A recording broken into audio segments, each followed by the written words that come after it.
looks as if I'm a very strange shape. Now I have a phone in my pocket. But that's okay. Alright. Are we on? Okay, is anybody there? Probably not. Not yet. Okay, well, anyway.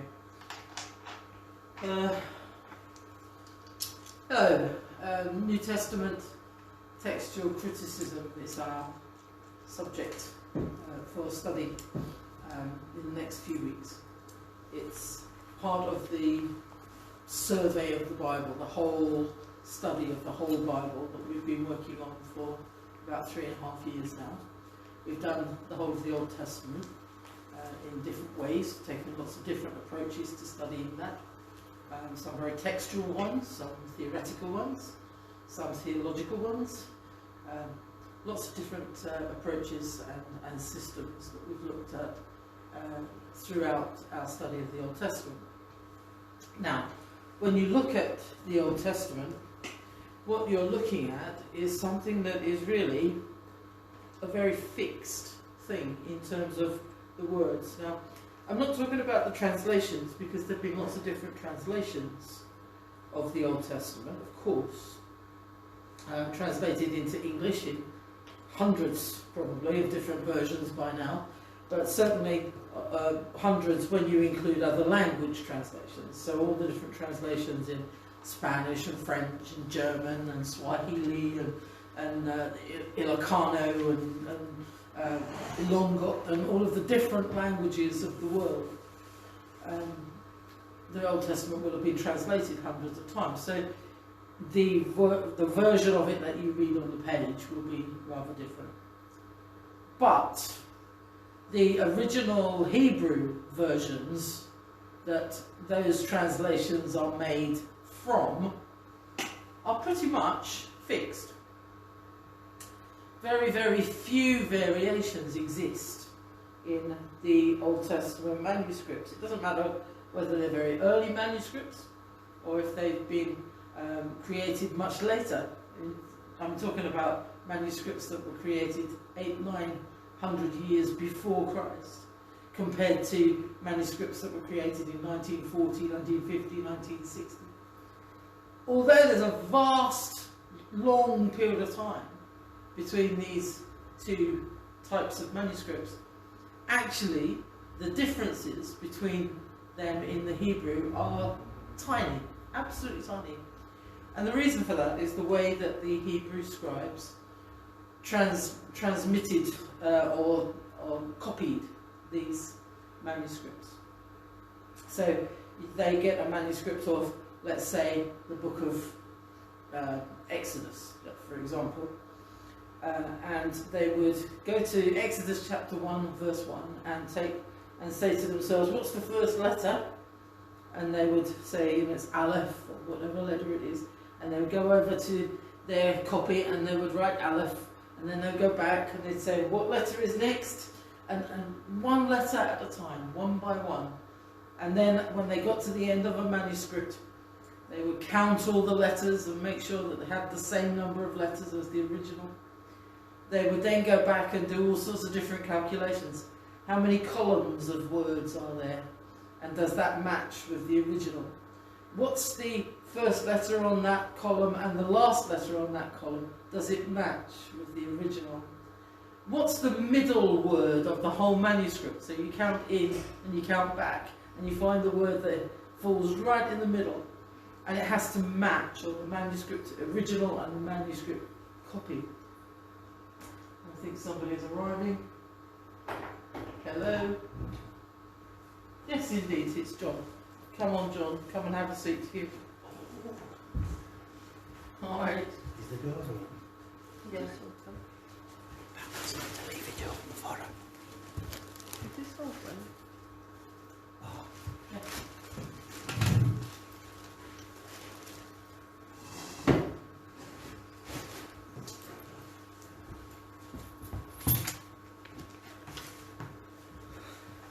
That's John, just arriving. You've noticed he's come in a flurry. And what we were saying is how very carefully and very precisely the Jewish scribes have historically, for thousands of years now, copied their original manuscripts and made them into new manuscripts. And the new manuscript, if it had more than 2 or 3 differences from the original, they'd throw the whole thing away. They might have taken a year to create a brand new manuscript. But if it had too many mistakes or too many changes, too many variances, they'd throw the whole thing away and start again, because it wasn't a perfect enough copy of the manuscript. And this whole process was overseen by the scribes, who were a group within the Bible, who Graham spoke about last week as well. And it was their job to make sure, to ensure the integrity of the manuscripts that the Jewish people used and read from and taught from and debated over in the synagogues and the temples and so on. So the Old Testament is a stable text. So when we come to study the Old Testament, we don't really need to worry about what did the Old Testament originally say, because it's pretty clear. What we have in front of us is pretty much what the Old Testament said. There's very, very, very little question in any place in the Old Testament as to whether there were mistakes or scribal errors and so on. However, when we come to the New Testament, the situation is very, very, very different. In the New Testament, we have some Gospels, which are eyewitnesses' accounts of a 3.5-year period of Jesus' ministry. When those Gospels were created, there's questions: who borrowed from who? How were all the accounts put together?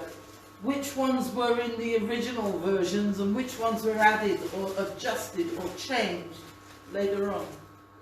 After the book, after the 4 Gospels, then you come on to Acts, and that's like a grand travelogue. Paul's version of a Bill Bryson book. He went to here and he went to there, and this is what happened at each place that he went to. Give him a pen, yeah. And so yeah, that keeping of the record and making sure that all the details and events were right, that's a complex thing to do. Luke was doing it based on what other people had told him, so there was always the possibility that someone got something wrong somewhere along the line. Then you come to Romans, Corinthians, Galatians, Ephesians, Philippians, Colossians, all those letters in the rest of the New Testament. They were written to one person or to one church. But when, for example, they wrote the letter to Colossae, they were writing to at least 3 churches.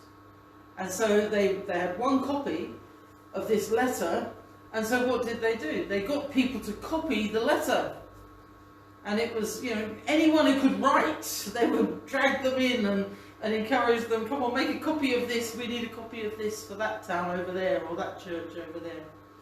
And so the whole process of copying and reproducing what Paul wrote was a much less definite process, a much less accurate process, a much less meticulous process than it had been in the Old Testament.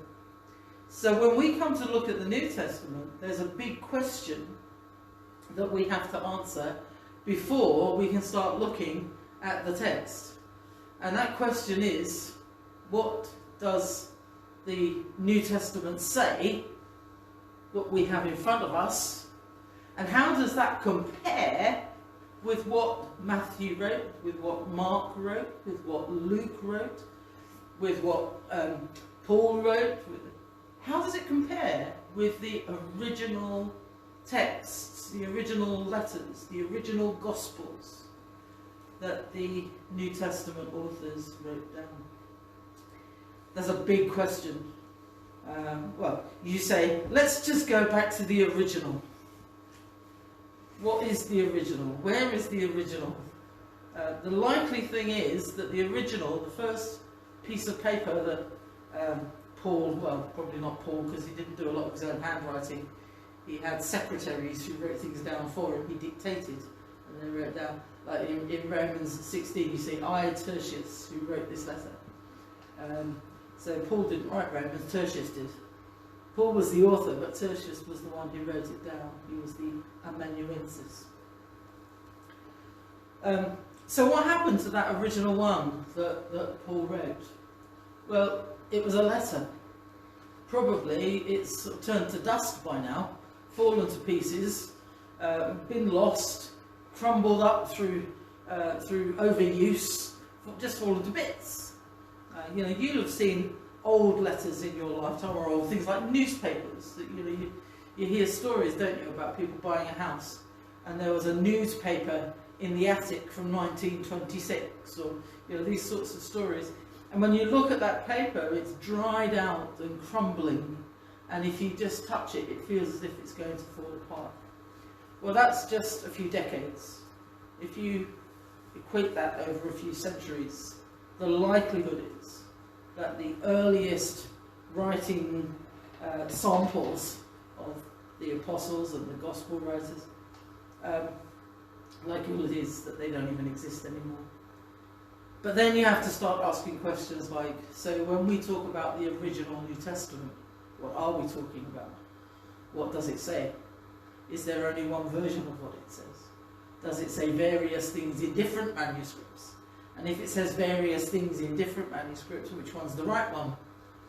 So these are the questions that New Testament textual criticism addresses. So it's a big, complicated subject. It's a very fiddly subject in some ways, a big, complicated subject in other ways. But it's an interesting subject. And it should, I hope, give you some insight as to how we get from Paul writing in a room in Corinth, how do we get from there? What journey do we take? What pathway do we take to get to the book of Romans that we have in our Bibles in front of us? And that's the question that we're going to begin by answering. Okay? So I'm going to sit down and I'm going to get Isabella to put this screen on so that you can see the slides. First things first, what do you think these very early manuscripts were written on?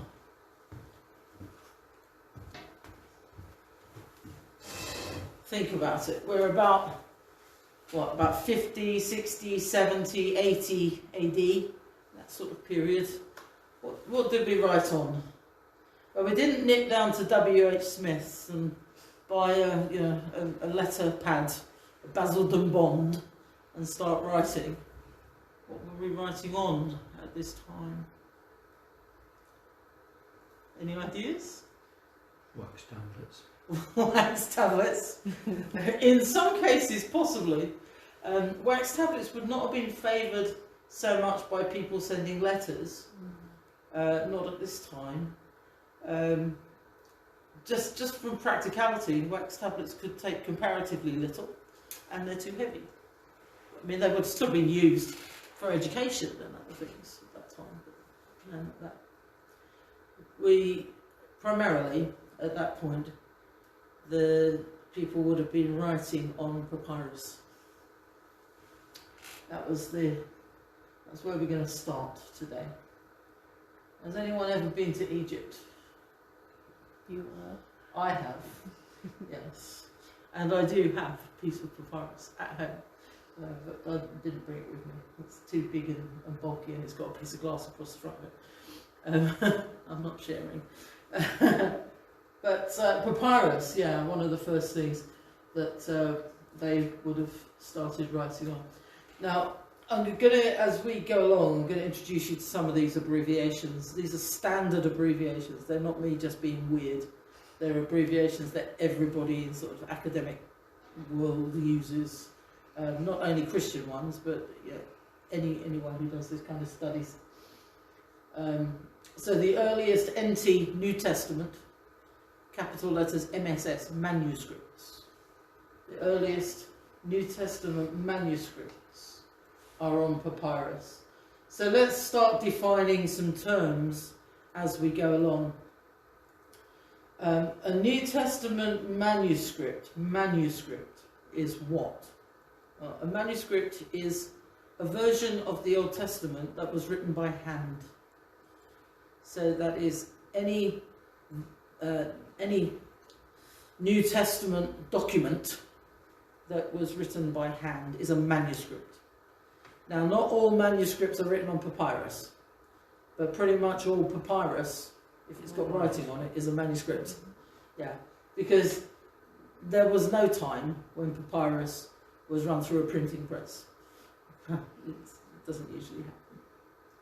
So if it was handwritten, it's a manuscript. Now, papyrus. In the world today, we have about 125 New Testament papyri in existence. New Testament papyri, plural of papyrus. You don't say papyruses, you say papyri. There are about 125 of them today, and they are referred to as P for papyrus and then a number. And that number is a catalogue number. So if you go, for example, to the Chester Beatty collection, which is in a museum in Dublin, or library in Dublin, you can find P1. If you then go to the John Rylands Library, you might find P42. That's in Manchester. If you go then next down to Oxford, to Bodleian, you'll find other P manuscripts. If you go to Michigan, you'll find a lot more up in Kalamazoo. There's loads up in Kalamazoo in Michigan. In Washington, D.C., there are lots. There's some in Alabama. There's some in Australia. There are lots in Switzerland. Lots and lots in Germany too. Quite a lot in Russia. They're all over the world. And each one that we know about, each one that has been studied and included in the New Testament study of where the manuscripts came from and what they mean and how they relate to one another, each one of them has been put in a catalogue. So P1 is this manuscript, P2 is that manuscript, P3 is that manuscript. This is where you can see it, this is where it exists, this is the library or the college or the university or the museum where it is. And the numbers don't relate to the date of the papyrus, they relate to when it was found or when it was put in the catalogue. So you might find, you get papyrus 1 and you might find a date of, I can't remember, maybe 600 AD. And then you might find papyrus 2, P2, is from 400 AD. Well, how can something early be after something late? It's because they're not listed. The P1, the P2, the P3, the P4 are not listed based on their date. They're listed on the date when they were found, when they were discovered, when they were unearthed. Okay. And there are about 125 of them. So there's P1, P2, P3, P95, P96, P97, P122, 123, P124, P125. I think that's where we stop, roughly. It's hard to say exactly because they're so spread out, they're so all over the world, and there are lots of them that haven't actually been pinned down yet, and people are finding them all the time. There's a chap called Josh McDowell, you may have heard of him. He's a man he's an apologetics man, and he said that he went out to Egypt. And he was in an area where there was a rubbish dump, and he found there what looked like one of these Egyptian death masks. You know, this sort of shape of a face kind of things. And they picked this thing up and they took it away, put it in water, and as it soaked, they started lifting off layers of papyrus from this death mask. Because what people have done is when they're making a death mask, a little bit like paper mache, take any piece of paper you can and use it to create the mask. Well, if you soak the death mask, this is what he did, and he started peeling off layers, and he found a piece of the New Testament. And when he found it, it was the earliest piece of the New Testament that was in existence, or that had ever been found. There's something else has since been found to be earlier, but at the time when he found it, he sort of held the record for like 2 or 3 years for having found the oldest piece of the New Testament ever, and it was just on a rubbish dump. So a lot of the earliest papyri will have gone the same way, been used for other things. The manuscripts that we do have are all fragmentary, but some of them have quite a lot of text. Fragmentary just means that it's not a complete New Testament. It's a bit, a piece of the New Testament. But some have quite a lot of text. Some of them, for example, will have all of Paul's letters, all in one piece. Some of them may have one or more Gospels, so maybe Mark and John, or Luke and John, or something like that. Some of them have the whole of Revelation just on its own, and a few of them have pretty much the whole New Testament included. When you're dealing with papyrus, it took the form of scrolls usually, not exclusively, but usually, rather than books. So they would get rolled up. Now, that has good and bad sides to it in terms of the survival of the text. What it means is that the end of the scroll is very well preserved indeed. Why? Because it got rolled up into the middle. Yeah. The beginning of the papyrus was much less well preserved generally because it went around the outside and it was the first bit that people got a hold of. So it got more wear and tear and it was more exposed. So that's why sometimes in a papyrus it's very difficult to make out what it says at the beginning, but much easier to work out what it says near the end, just because of the form of being in a scroll. There are some papyrus books though, that were put together like a book that we're more familiar with, and we'll come to those in a little while. Strips of papyrus were laid down to form a flat surface, and then another layer was added at right angles to the first. And then when the 2 layers dried, all the sap and everything that was in the papyrus, it stuck the 2 levels, the 2 layers together. Let me show you what we're dealing with. This is the papyrus plant. Grows along the floodplains at the side of the Nile, and you often see this. You will be familiar with this if you've ever looked at hieroglyphics, because it's that sort of long, it's depicted as a long stem with like an umbrella. It looks like an umbrella coming out of the top, the way they draw it, but actually this is the real thing itself. And it's not the leaves on the top, the sprouty bits on top that they use, it's the stalk. And they slice it up and pound it down to be really, really flat. This is fibrous kind of stalk that they use. And then they do it like that, basically. They get these flattening pieces off, and then you lay out one layer in one direction, you lay out another layer in the opposite direction, crossways. And when you press these down together, with time, when they dry very flat, really quite smooth, and the 2 layers are completely stuck together. This is an example of one. Now, I know there's only 2 of you, so if you want to go up and have a look, if you will, please, go up there and have a look a bit closer. And I want you to tell me anything that you think you can notice about that picture. This is P46. It's a piece of 2 Corinthians, verses 11:33 to 12 verse 9. It was created around about the 200 AD mark, and the whole papyrus, not just this page, but the whole thing, contains most of Paul's letters, and it's the earliest text of the Pauline letters. Right? So we don't have anything earlier. This is the earliest copy we have of things like Corinthians and Romans and Timothy and all of those ones that Paul wrote. Go on, get in there and have a look at it. Tell me what you notice. Anything at all. It's Greek.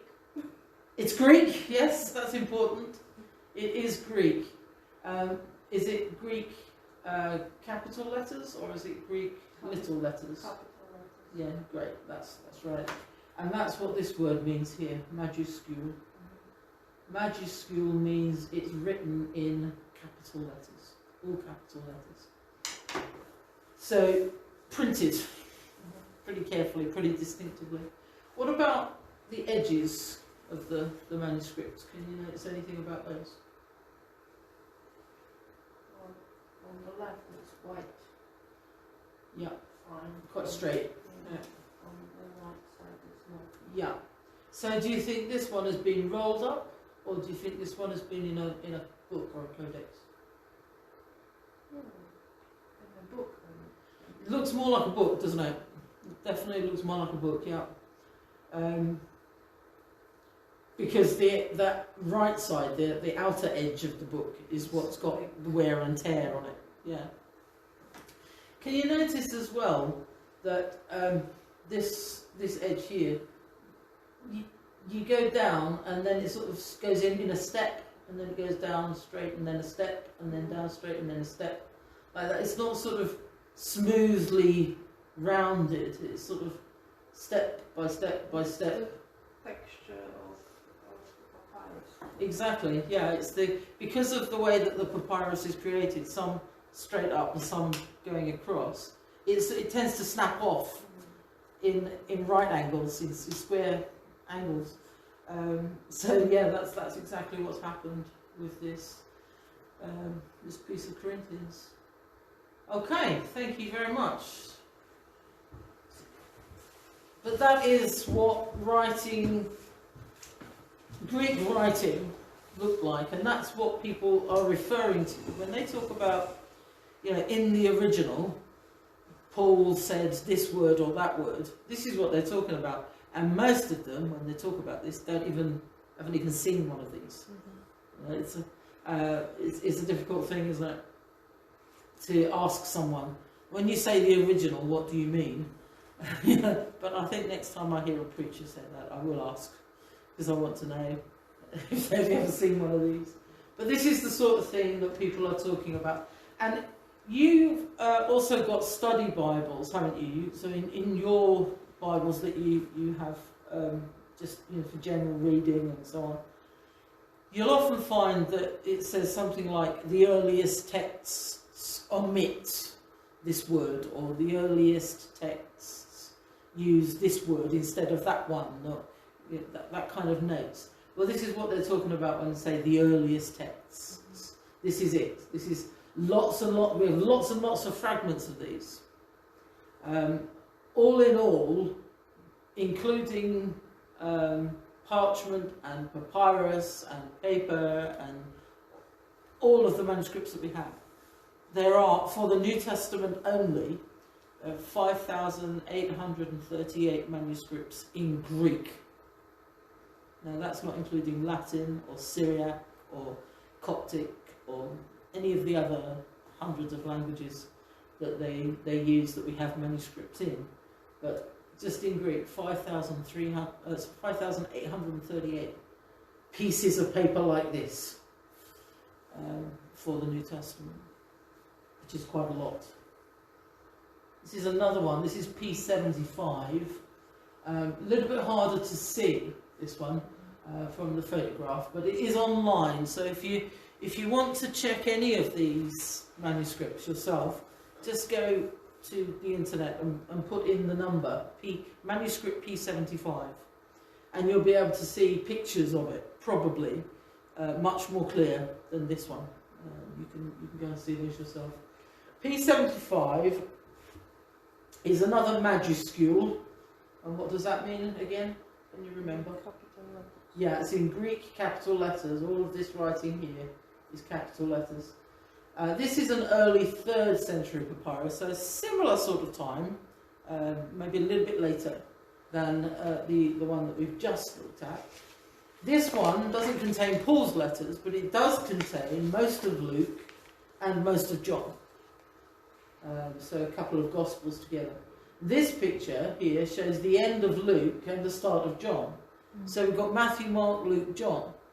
So by the 3rd century, there was at least some sort of order in at least some manuscripts, like this one, that said we do John and we do Luke and then we do John, because Luke ends here and then we start immediately with John.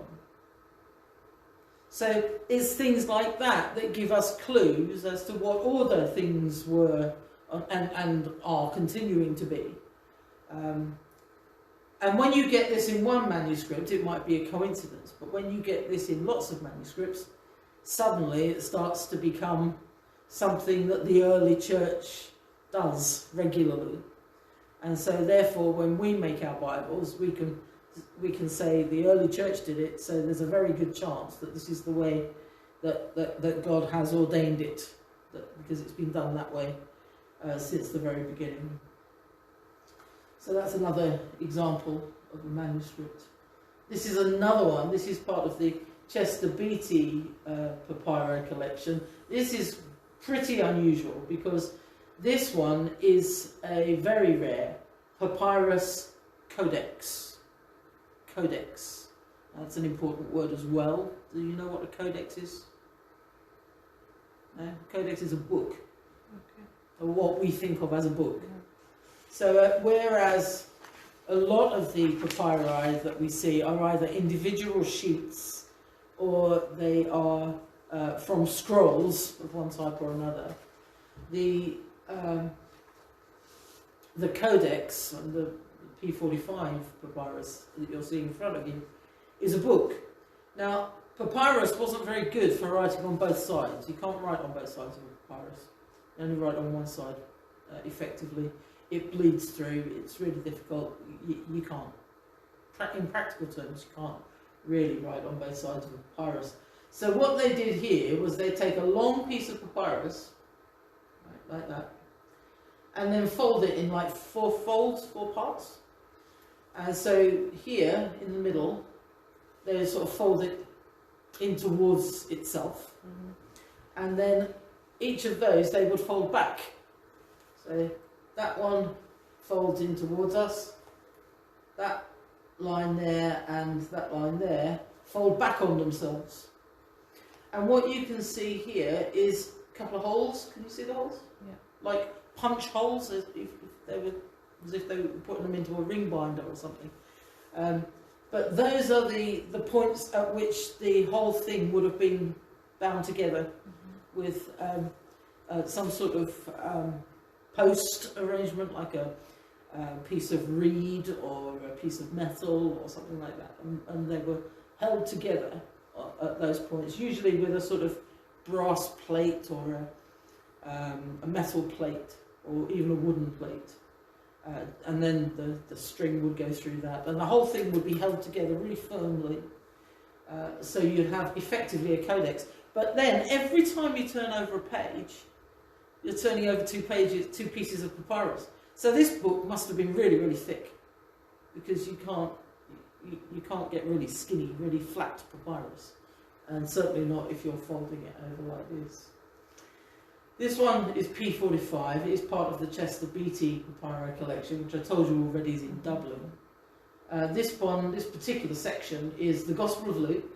It comes from the 3rd century, which is very, very early. I mean, 200 and a bit years after Jesus, 200 years roughly after Jesus lived. It originally had all 4 Gospels in it, but some of them are now lost, unfortunately. This sometimes happens, things fall apart, they just disintegrate, people walk off with them, people file them in the wrong place and then they can't find them. And then someone else finds this thing lying around and they don't realise that it goes with that other thing. Stuff happens, I'm afraid, even in the most careful libraries. So some of these things have been lost. But we've got here a picture, an image of folios 13 to 14. What is a folio? A folio is a collection of pages that are brought together to be bound together. So you've got these 2 making one back-to-back page, these 2 here making another back-to-back page. So this is folio 13 and folio 14. That's how that works. And it's a papyrus codex, so a book, with these other pieces of paper, use the papyrus bound together within it. And there would have been folios 1 and 2 and 3 and 4 and 5, and so all. They don't randomly number folios. You have to work your way back to them through the book. Okay. This is P1. This is the first one that was found. And that one really is difficult to read, isn't it? It's a majuscule again, I think you can see that. It's definitely Greek, we can say that. P1 is the catalogue reference, but then there's the Oxyrhynchus papyrus is another name for it, because it was found in this area of Egypt. That's why they named it that. This comes from around approximately circa C. Little c with a dot, circa, approximately, around, that's what it means. C-I-R-C-A. Right. But you abbreviate it to C. It was it was created around 250 AD. So, very early papyrus. Only one leaf remains, so this is all we've got of it. This is it. It's a real scrappy old, falling apart old bit of papyrus. But imagine, it's probably been used for paper mache in a death mask, or some other random purpose. It could have been anything. These things have been discovered inside other books, being used to reinforce the spines. I mean, all sorts of things. So we only have Matthew 1, which is this. It's written on both sides though, which is very, very unusual for papyrus. And it's what we call Western style papyrus. And that basically means that it was probably produced either in or for the church in the West. So thinking about Rome and Italy and Spain and going that way, that was the direction that you were looking at. We'll come on to the families of papyrus or of manuscripts later. But essentially from Jerusalem, if you go north, you're going up into the Syriac area, Syria, and then further north into what we now call Turkey, which at that time was the Byzantine Empire. So it depends which direction you went as to which style of manuscript you were likely to take with you. And this one is for the West. So we're looking at anything past Greece, really, which is essentially Italy and Spain. And Sinaiticus and Vaticanus we'll come on to and look at in just a minute. So, only the driest climates have been able to preserve ancient papyri, and consequently, most of the papyrus manuscripts that we have were found in Egypt, even though they were not all produced there. They could have been produced anywhere, but if they were produced in let's say, Cappadocia, up in Turkey, and they were transported then down to Malta, likelihood is that manuscript didn't survive, because Malta has too much humidity. If it was taken over to Rome, almost certain it didn't survive. If it was taken up into the north end of Spain, wouldn't have survived a winter. So it probably not survived that. So it depends where it was made, and more importantly, where it ended up, where it lived. Because the ones that ended up in Egypt were in Egypt, and the climate is so great for preserving paper and papyrus and so on, it survived. But finding a New Testament papyrus is like finding a needle in a haystack. There are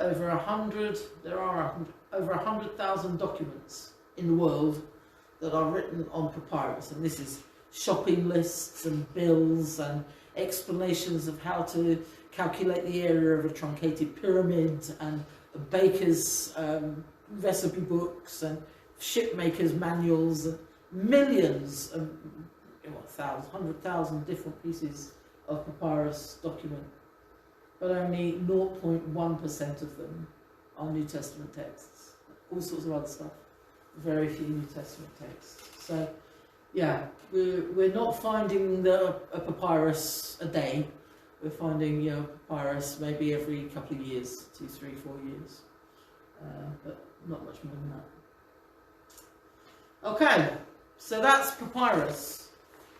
Now move forward a little bit in time, and you start copying start copying your manuscripts onto a different surface. Instead of papyrus, now do not want to restart now, thank you. Instead of papyrus, now we're moving on to writing on parchment. Now, most of the New Testament manuscripts that we still have are on parchment. And sometimes you hear people say, this is parchment and it's vellum. Or sometimes they'll talk about it was written on vellum, which is a parchment. There is a subtle difference between parchment and vellum. And they're not purely interchangeable terms, although some people do use them that way. It's probably a mistake to use them that way. All vellum is parchment, but not all parchment is vellum.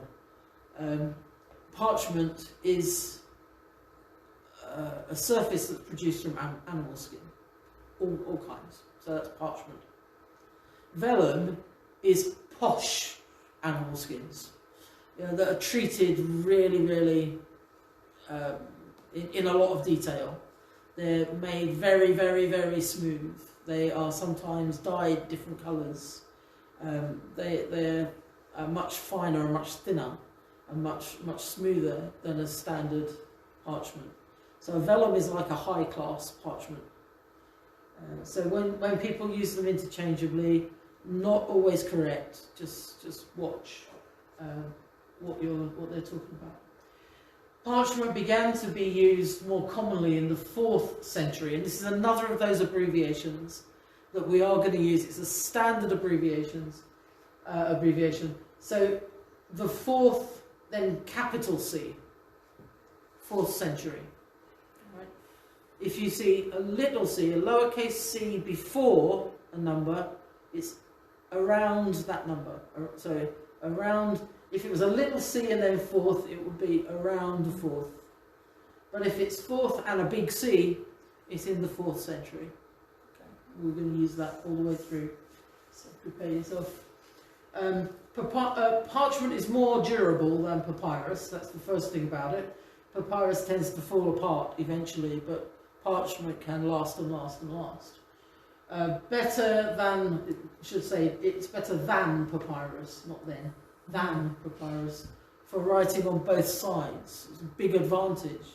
You can reduce the weight of what you're carrying around by half if you can write on both sides of the page. So. And it started to be replaced, parchment that is, started to be replaced by paper in the late Middle Ages, sort of from the 14th century and later. Now there was paper from earlier, but it never really caught on. It didn't really become popular. It wasn't produced in mass quantities until later. But parchment took over from papyrus. Now where did parchment start from? Well, this is what happened.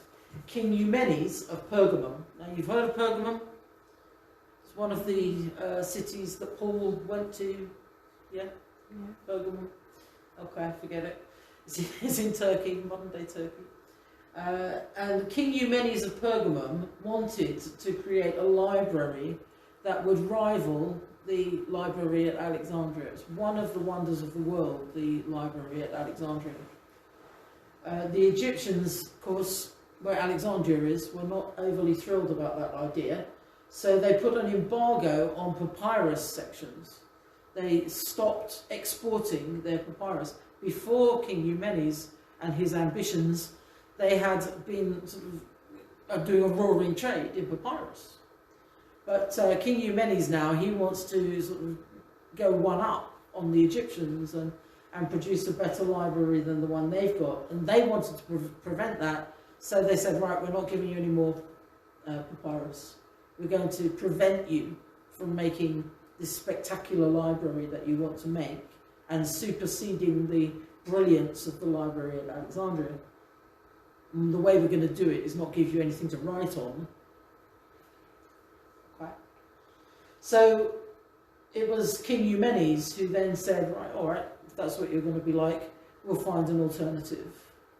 And what he did was he started to find different possible things to write on. He came up with animal skins. Pergamum, his town, his city, became famous ultimately for the manufacture and export of parchment. In fact, Pergamum, the G should be a soft G. We say Pergamum. We say pergamin. Pergamin. Okay? And I've got some really good Polish words. Pergamin, concubina. I've got some really useful Polish. Marmolada. So many things. Marmolada. Yeah, but if you say Pergamum, you start to realise that the word parchment actually comes from Pergamum. Yeah, you can hear the similarity, and that is where it comes from. The word parchment comes from Pergamum. How was it made? It was made from animal skins, the skins of cows and sheep, goats and antelope. And the skins were removed from the animals, soaked in a lime solution for between 3 and 10 days, rinsed off, stretched out and scraped with a lunellum. Now what am I talking about? Let me show you. On the right hand side you have a lunellum. It's a kind of scraping knife, and you can see the monk on the left depicted very early using one of these on a skin that has been stretched out on a frame. And this is what they did. Now if you start scraping a skin to take off all the excess tissue and hair and all the fatty bits and all of that, it's a long process, it's a slow process, and it's therefore an expensive process. So parchment was expensive. Your average animal would give you, like a sheep or a goat, would give you no more than 4 pages of parchment. So to make an entire New Testament would take about 300 sheep or goats, which is a lot of scraping, a lot of animals, a lot of expense to create just the paper. And you haven't even written anything on it yet. So just making the parchment was an expensive process. If they did this process to a sufficient level, they created parchment. If they then refined it and rubbed it down more and made it smoother and smoother and more careful, they called it what? Vellum. Perfect. We've got it. Next thing. Because of that harsh process, that sort of constant scraping process that the skins went through, they often had holes in them. They just went straight through the skin. And so the scribes, what would they do? Throw the skin away? No, you can't throw away all that parchment. Just right around the hole. And that's exactly what's happened here. They start the line here, they finish the line on the other side of the hole. Start it here, finish it on the other side of the hole. Just don't worry about the hole, it's fine, we'll just work around it. And this was really common practice. This is a very late piece of parchment, you can tell from the lettering. It's that sort of, I think of it as Gothic lettering. I don't know how you think of it, but that's sort of 12th, 13th century in my economy. And this is Latin as well, it's not Greek. But I didn't get this piece of manuscript for the content of the manuscript. I got it to show you what they do with a hole. The manuscript with a hole. This is another one. This is a 6th century majuscule, which means capital letters. Yeah. And this was created on purple vellum. Vellum, obviously very finely treated, really carefully, really expensive stuff, really fine quality. And this is the original here, and this is a reconstruction of it. And they would do this for people that had more money than sense. They would dye the vellum, not only take all this time and effort to create the parchment into vellum in the first place, but then dye it purple, and then what happens is when you dye it purple, you can't any longer write on it with ordinary ink. You have to write on it with something that will show up. So you write most of your text in silver, not a silver colour, silver, melted molten silver. That's your main text, and then the names of God here. See it here? In gold. In gold. There's one there. There's one. They call these nomina sacra, sacred names. There's one there. And I don't know if you can see it from this distance, but just above every piece of gold on this page, and in every manuscript that you find, a nomina sacra, a sacred name, has a bar across the top of it to indicate that it's a name of God and has been abbreviated. It's the same on the icons. Yes, exactly. Yeah, exactly. Same on icons. So yeah, that's the original. Obviously faded over time, but this is what it would have looked like when it was originally created. Quite astonishing. This is Codex Beratimus, this particular one, but there are others. So, but parchment is not tanned. You know, when you get leather nowadays, it's been tanned, which makes it into leather, makes it, you know, hard and solid and durable. But parchment is not tanned. It's not put through that process of treatment with acid and chemicals. So it can degrade over time, depending on the conditions that it's kept in. Two of the oldest New Testament manuscripts are on parchment. And one of those is called Codex Vaticanus, and the other is called Codex Sinaiticus. Both were written in the middle of the 4th century AD. So they were written, Codex Sinaiticus probably about 325 AD, Codex Vaticanus about 350 AD, thereabouts. Codex Sinaiticus is the oldest surviving New Testament manuscript, and it can be viewed. You can actually look at it in its entirety on that website there, codexsinaiticus.org.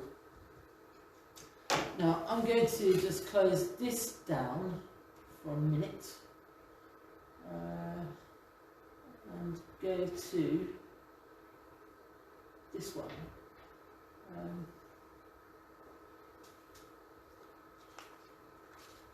Yeah.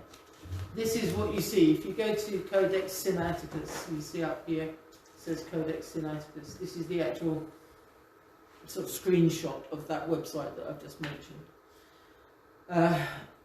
This is a picture, a photograph of Codex Sinaiticus. Now, I can't do it on the screen. I tried, but I can't do it.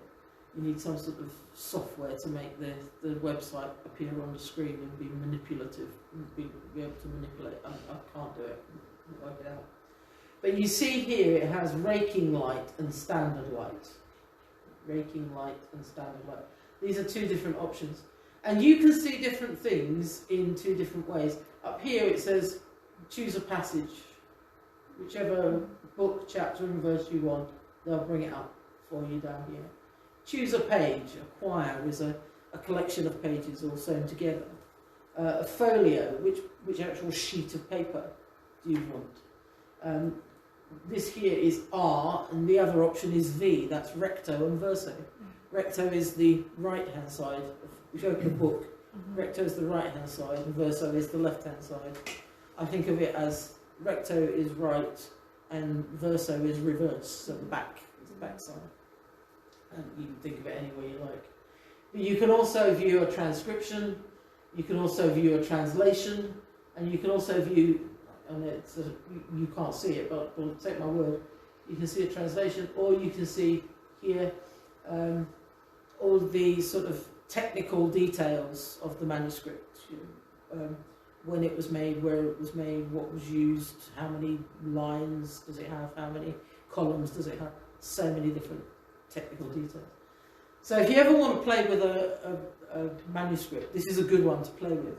And now this one is, this photograph here, is a little piece of Romans, and it is the standard light version.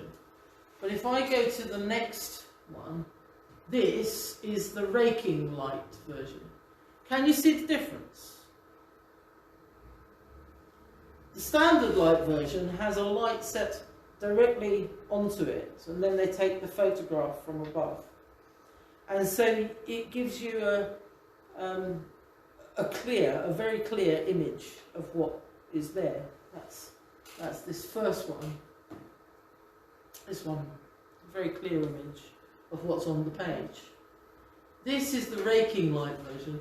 So it goes to the side and lets you see all the lumps and bumps and lets you see different things about the manuscript. So you can switch between those two and see different things. This one shows you things that don't show up on the other one. Like, for example, can you see all these lines here? Mm-hmm. It's like ruled faint in that you get in sort of notepaper today. Mm-hmm. Well, they didn't draw the lines in. They didn't actually, put a line there that you can see, but they scored a line. So they would get a straight edge and score a line across. They did the same down the edges, so that they kept their columns absolutely straight and had the same width of column, that column and that column and that column and that column, all the same width, because they scored from top to bottom of the page. See? It's just fascinating playing with these. I'm going to go back here. I don't know, it's not very clear, I have to say, but there is here one of my favourite phrases, just there, in the whole Bible. But we'll come to that when I get down. So this is Codex Sinaiticus. If we go to Codex Vaticanus, much clearer, far different, worlds apart. Of course, the idiots at the Vatican put a stamp on the page, which is I'm not very impressed about, but nevertheless, that is the same passage as you saw over the way. Now, what I'm going to do, I'm going to give you a challenge.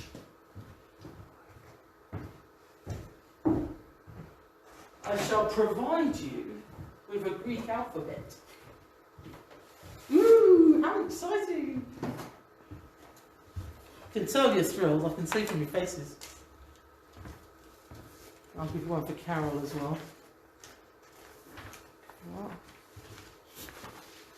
And this Greek alphabet has capital and lowercase.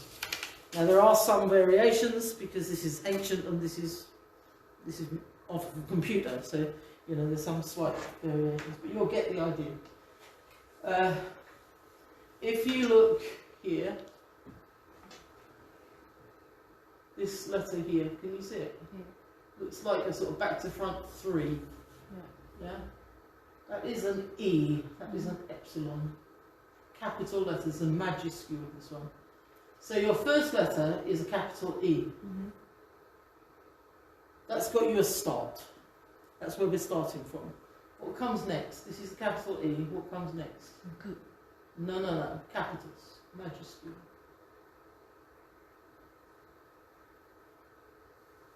Is it psi? No, epsilon. Upsilon. Yeah. Upsilon. Mm. See it there, John? Upsilon. On here, yeah, but Yeah. not there. Not on there. Okay. Come a bit closer if you like. No, it's alright. Okay. So we are here. Mm-hmm. This is it. And then this one. Mm-hmm.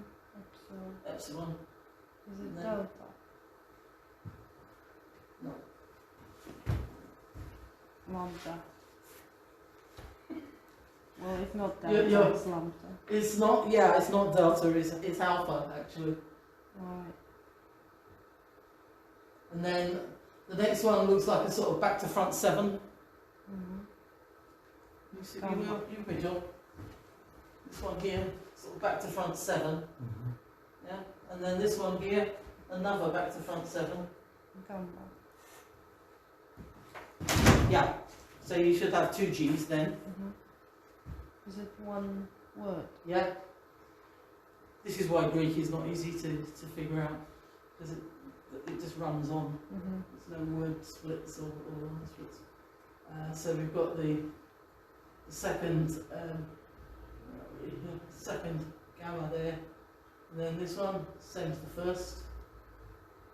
It's epsilon. Epsilon, yeah.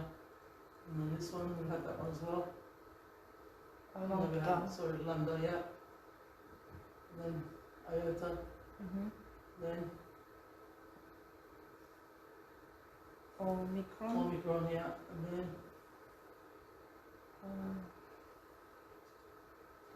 Nu. nu. Mm. Nu. Okay. So you've got, what have you got written down there? It's E, E epsilon yeah, alpha gamma gamma yeah. E.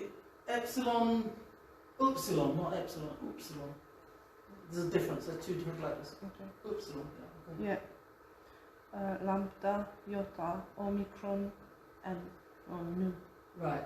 So just based on what you know about the sounds of the Greek alphabet there, very, very similar to the English alphabet, not too far off at all. What does that say? Eugerion. Eugerion. Eugerion, yeah. Gelion, yeah. Eugerion. Close, very close, yeah, well done.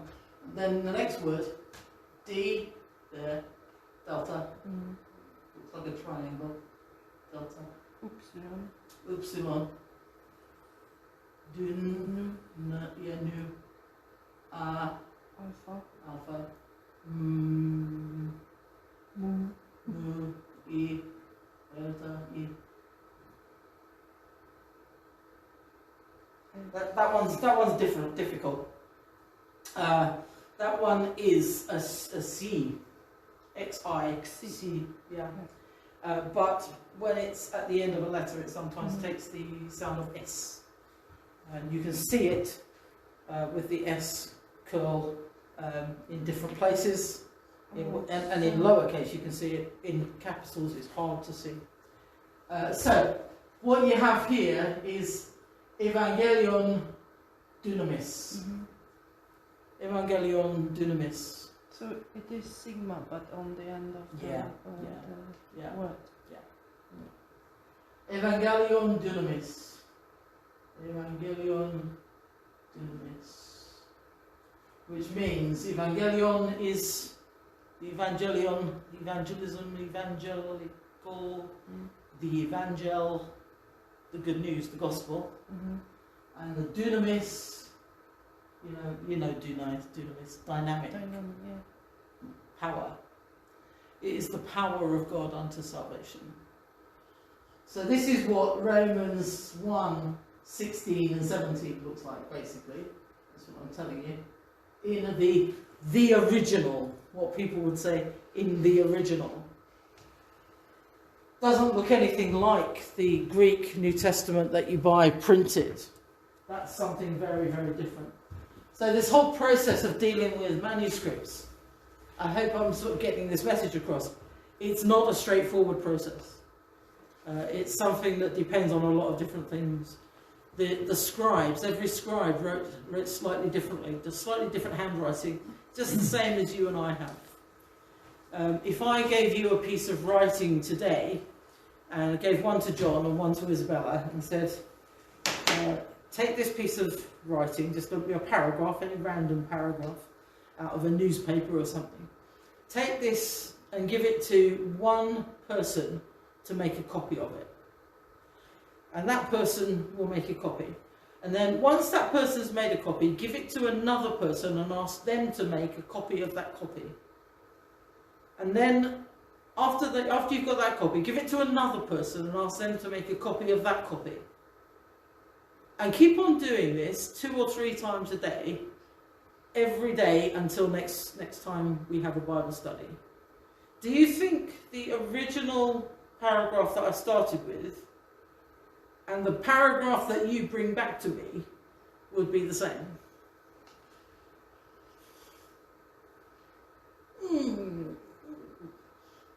You might hope so, but in reality it's very unlikely.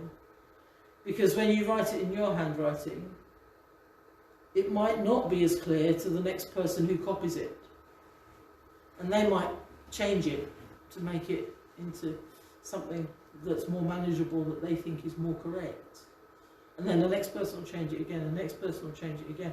And by next week, if you did 2 or 3 a day, you could have between 15 and 21 copies of that same piece of writing. Not all copied from the original, but copied from copies, from copies, from copies, from copies.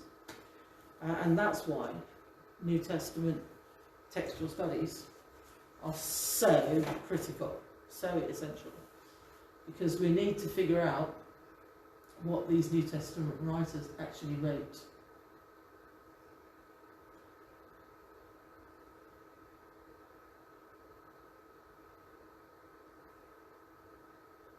So we'll go back to here, sorry. Oh, boo. Stop doing things like this.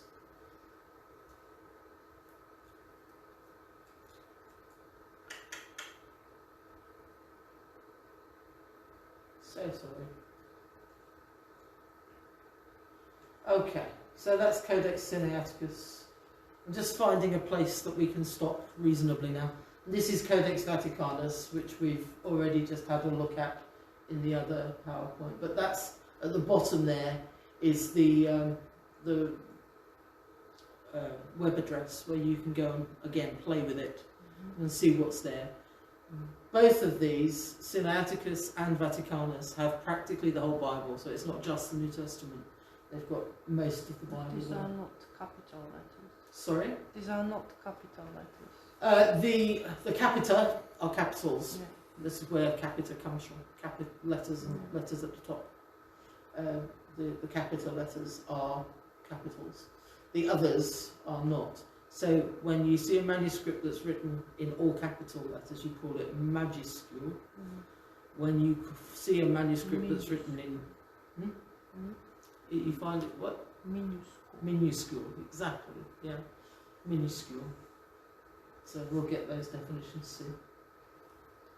So, as I said, parchment was expensive. It was a long and tedious process to produce it. You only got 4 pages from a whole sheep. So you needed about 300 sheep or goats to make a full New Testament codex, a full New Testament book. 300 sheep or goats, that's a lot. Scribes had higher wages than your average worker.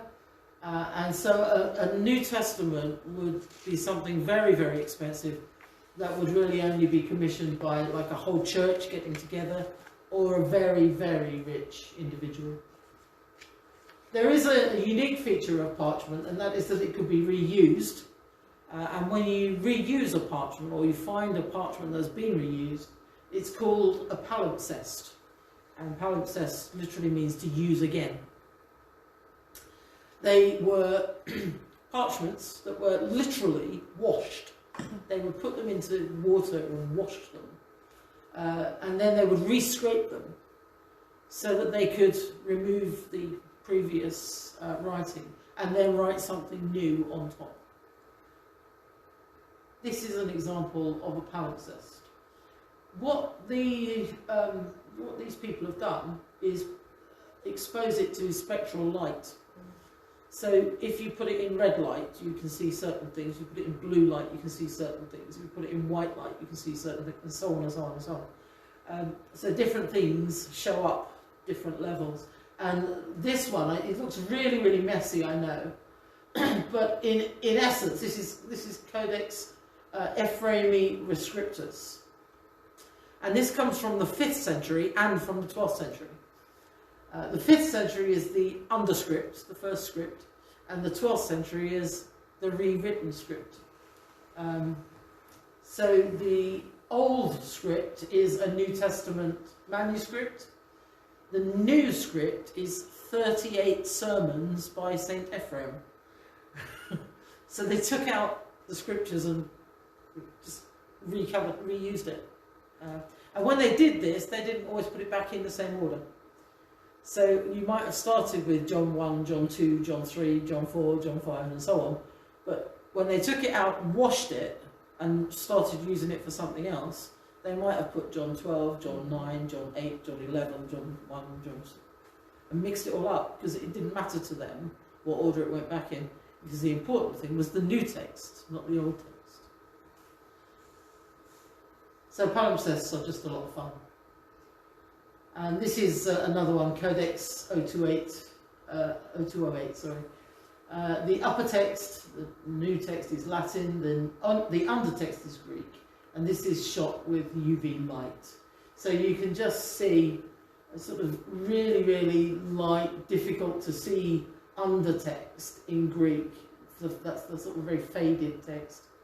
And the Latin is the bold, very straight, very clear, relatively clear text.